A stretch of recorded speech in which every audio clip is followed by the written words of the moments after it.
បាទជំរាបសួរបងប្អូនបាទកាត់បានមួយគ្រឿងទៀតទេបាទ07បាទ4ម៉ាស៊ីនបាទខ្ចីញ៉ាញ់បងប្អូនអូយបាទស្អាតមែនទែនបងប្អូនណាបាទ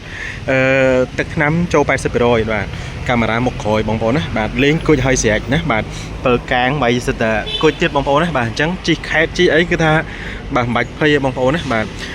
សបកកង់គឺថានៅថ្មីណាបាទលេងឈ្នន់ជន់អីហើយបាទស្ទាបកន្លែងណាក៏លងដែរបងប្អូនណាបាទហើយទឹកថ្នាំយើងជួនតិចតួចឥឡូវឲ្យបងប្អូនមកមើលបាទភិនភាកឡើងខាងក្នុងបន្តិចបងប្អូនណាបាទឃើញថាសាច់ដៃសាច់អីគឺថានៅខ្ចីញ៉ាញ់បងប្អូនណាបាទវាធម្មតាទេបងប្អូននេះរឿងតិចតួចវាមានណាបាទធ្លាប់បានជំរាបជូនអញ្ចឹងណាបាទភិនភាកឡានគឺថាមើលទៅនៅស្អាតបងប្អូនណាបាទអេតាឡានគឺថាខ្ចីញ៉ាញ់បាទមួយញ៉េ Android ទៀតបាទកាមេរ៉ាជាង VIP បាទពុះស្បែកបងប្អូនណាបាទអ្វីដែលសំខាន់គឺថា4ម៉ាស៊ីនទៀតបងប្អូនណា4ម៉ាស៊ីនបាទនៅស្អាតនៅខ្ចីញ៉ាញ់បងប្អូនណាបាទមើលកៅតាគៀកគេផងបងប្អូនណាបាទនៅលងស្រូវអញ្ចឹងតែម្ដងបាទឥឡូវនេះផ្នែកខាងក្រោយបងប្អូនណាបាទអញ្ចឹងបើថាបងប្អូនយកទៅជិះគឺថាចំណេញបាទទិញបានឡានស្អាតបាទហើយឡាន4ម៉ាស៊ីននេះគឺមិនងាយបាញ់កាត់ចូលបងប្អូនបាទមិនងាយតែម្ដងបាទនៅស្អាតបងប្អូនខ្ចីញ៉ាញ់អាលងស្រូវបងប្អូនណាបាទកៅអី3ជួរបងប្អូនណាបាទអញ្ចឹងមានក្មេងខ្មាំងកូនចៅអីច្រើនត្រូវបងប្អូនណាបាទបាច់ទិញឡានធំធំទេបាទទិញតែពួក Highlander នេះទៅក៏ចំណេញដែរបងប្អូនណាបាទកៅអី3ជួរបាទបើថា